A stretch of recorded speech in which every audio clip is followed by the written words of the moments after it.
مرات المحن والمواقف العصيبة تصنع منك شخصية ثانية. قد تكون هذه شخصية موجودة فيك أنت في داخلك لكن ما تعرفها أنت أو ما اكتشفتها أو ما عندك الوقت. أنت حياتك كلها ضايعة في نادي، في عضلات، في بطولات. أوكي أشياء حلوة لكن في النهاية ما فيها فائدة. يعني وقوفك على الستيج ما في فائدة زي الدراسة، ما في فائدة زي البزنس، ما في فائدة زي أي حاجة.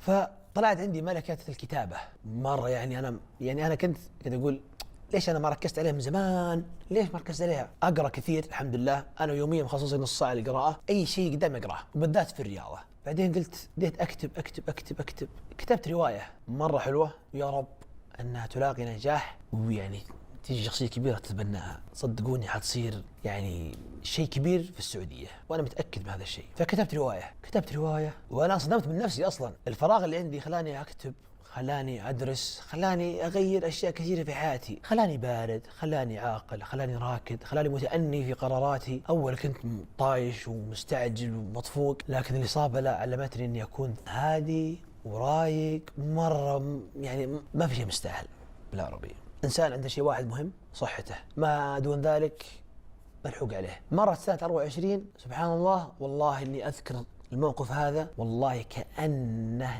قدامي الحين. إني جالس الساعة 2 في عز البرد في نهاية شهر 12 سنة 24 في 26/12 الساعة 2 في الليل وأنا لابس ثوب أسود، كنت لابس شماغ وجالس أشرب قهوة تركية. أوكي، كنت أفكر بالسنة الماضية. قلت لو ما جتني إصابة هل بكون اللي أنا عليه الآن؟ هل بكون أنا على مشارف التخرج من جامعة الملك سعود درجة ماجستير في مجال الرياضة اللي أنا أحبه؟ لا طبعا. هل بكون يعني كتبت رواية؟ لا طبعا. هل عقليتي بتكون تغيرت كذا للأفضل؟ لا طبعا. هل بكون بارد ومتأني ورايق وهادي؟ لا طبعا. بكون نفس ما أنا، تركي القحطاني، مندفع، بطولة ورا بطولة، بطولة ورا بطولة، وكل بطولة تدفع مبلغ وقدره وفي النهاية ما في أي فائدة. فقلت سبحان الله رب ضارة نافعة. لعل الله سبحانه وتعالى أراد أني أغير مجرى حياتي بالإصابة هذه. أولا عشان أرجع لله سبحانه وتعالى. لا ملجأ في هذه الحياة إلا من عند الله سبحانه وتعالى. العلاج والرزق والتوفيق والنجاح والانتشار والشهرة والمحبة وكل شيء